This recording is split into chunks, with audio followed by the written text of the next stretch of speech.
Dorgommiin Qur'aanaa fi Azaan Idil Addunyaa lammaffaa Itoophiyaatti gaggeeffamaa ture xumurame. Shamarreen Liibiyaatti guramtee dararamaa turte mallaqa 700,000 gadhiifamte. Shakkamtuu yakka ajjeechaa sukkanneessaa daa'ima irratti raawwattee turte hidhaa umrii guutuu adabamte.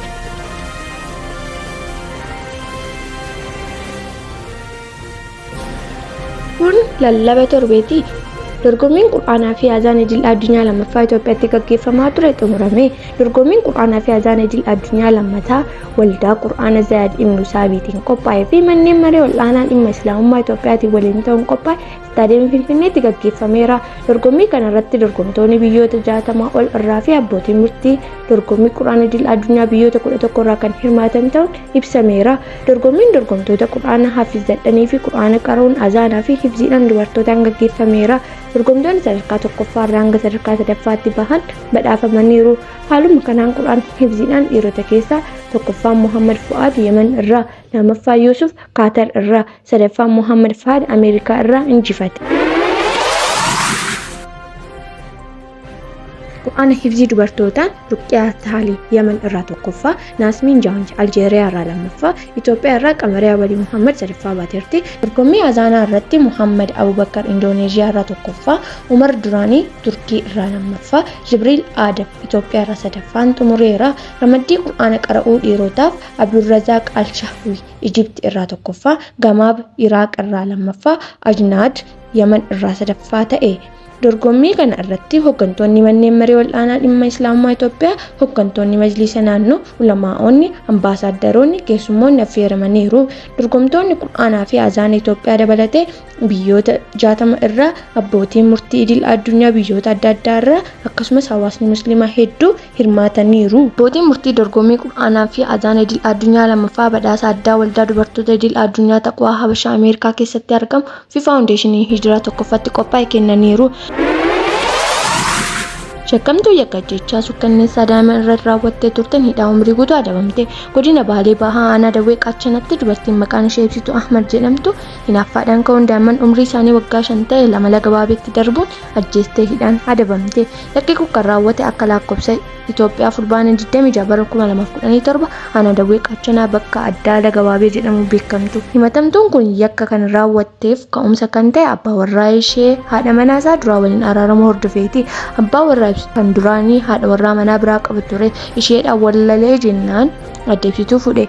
Amma ammoo abbaan warraa ishee kun boodarra haadha warraa waliin araaramee jennaan hinaaffaadhaan yakka kana dalaguu amantee jirti. Himatamtuun abbaa warraa ishee haadha warraa duraa waliin maaliif araarame jechuun haaloo itti qabatte. Kanaafis daa'ima waggaa 5 kan abbaa warraa ishee haadha warraa duraarraa argate bakka taphachaa jiru fuudhuun laga baabeetti darbitee ajjeeftee jirti. Daa'ima waggaa 5 kana laga baabee keessuun yeroo laga guutee jirutti darbitu daa'imni obboleettii haadha warraa ishee kan umrii waggaa 4 hanga 5 gidduu ta'us waliin waan tureef galee maatiitti himuu danda'a yaada jedhuun isas dabaltee lagatti darbuu galaafachuu himameera. Qorannoon yakka taasifamee booda manni murtii seera yakka 539tiin himatamtuun kun yakkamaa taatee argamtee jirti. Manni murtii ol'aanaa godina Baalee Bahaa Dhaddacha Ammajjii 15 bara 2017 olaanee himatamtuun daa'imman lama lagatti darbuu ajjeeste hidhaa umrii guutuu akka adabamtu murteessuun himan. Obbo Abbabee Lagni Waabee kun laga guddaa ta'uu isaatiin fi yeroo yakki kun itti raawwates yeroo lagni guutuutti waan tureef reeffi daa'imman lamaan kan osoo hin argamin hafeera. Maddi TikTok Maashinni mallaqa sobaa ittiin hojjetamu mallaqa sobaa waliin to'atame. Godina Shawaa Kibba Lixaa Aanaa Bachoo magaalaa Tulluu Boolloo ganda burqaa keessatti Ammajjii 17 bara 2017 shakkamtoonni lama mallaqa sobaatiin bittaa osoo raawwatan eeruun hawaasni birrii 43,200 waliin to'atamuu isaanii ni yaadatama. Poolisiin Aanaa Bachoo qorannoo isaatti fufuun bulchiinsa magaalaa Walisoo ganda Eetuu Sakatoo mana jireenyaa shakkamtoota raawwate. Maashina mallaqaa sobaatti hojjetan piriintara gosa adda addaa lama mallaqa sobaa abbaa 200 fi 100 walumatti birrii 75,000 fi 250 akkasumas qalama bifa adda addaa afur waliin to'achuun beeksiseera. Namoonni biroo yakka kana keessa harka qabanis lama to'atamuun koomishiniin poolisii Oromiyaa irraa odeeffanne. Maddi OB Shamarreen Liibiyaatti guramtee dararamaa turte mallaqa 700,000 gadhiifamte. Shamarreen lammii Itoophiyaa baatii 8 dura barumsa addaan kuttee kana caalu magaalaa Shaashamannee irraa ka'uun godaansarra utoo jirtu Liibiyaatti harka hidhattootaa buutee daran irratti raawwatamee ture. Naimaa Jamaal birrii 700,000 kaffalamee gadhiifamte. Kanneen ishee ukkuran doolaara 6,000 kaffaltan malee achii suuraa reeffa ishee isiniif ergina jechuun viidiyoo ergaa maatii dursaa turan. Maatiinis mallaqa gaafatame kaffaluu akka itti cimu himuun birmannaa gaafatanii turan. Naa'imaan erga hiikamtee booda turtii BBC waliin taasiftuun lammiilee Itoophiyaa ishee waliin ukkuran baay'ee ta'uun eeruun isheef kan muraasni kaffalame qofti gadhiifamuu dubbatte. Haala hidhaa keessa dabartee yeroo himtu baay'ee tokko ulfaata. Reebichi beeluunis wanta baay'eetu jira. Nyaanni hin jiru. Guyyaanis si'a tokko qofa nyaanna jette. Waggaa darbee barnoota kutaa 11ffaa addaan kutee gara Liibiyaa deemuu kan yaadachiistu Naa'imaan wanta keessa darbee yeroo yaadadhu hedduun gaabba jetti. Itti dabaluun namoonni osoo biyya isaanii keessa ta'an wayya hiriyoonni koo karaarra du'aniiru jetti maddi BBC.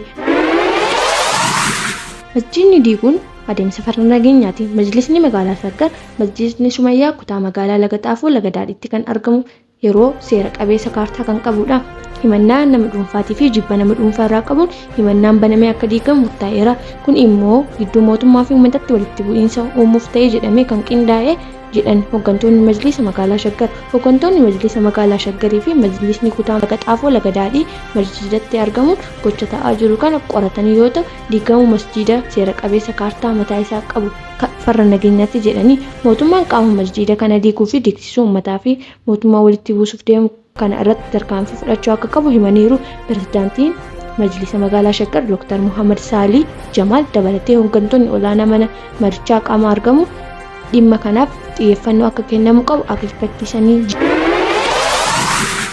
Oduu maddeen alaatiin seentarri Ameerikaa Itoophiyaa irratti dhiibbaa taasisuun malaammaltummaa fudhatee hidhaa waggaa 11 adabame.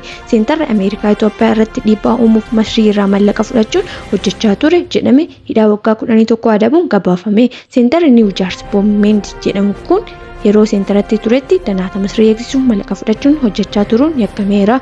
Meendiis maallaqaa fi konkolaataa Mercedes Benz Masrii irraa fudhachuun manni murtii mirkaneessee jedhameera.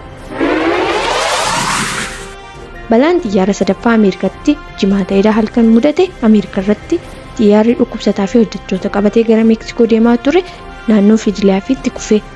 Shamarreen Fiilaadelfiyaa yaalamaa turte haati ishee hoosistuu gara mana ishee Meeksikootti osoo deemaa jiran xiyyaarri isaan irratti deemaa turan jimaata halkan kufuu balaa qaqqabsiise. Balaa kana hordofuun suuraan socho'aa manneenii fi konkolaattonni ibiddaan gubatan agarsiisan mul'achaa jiru.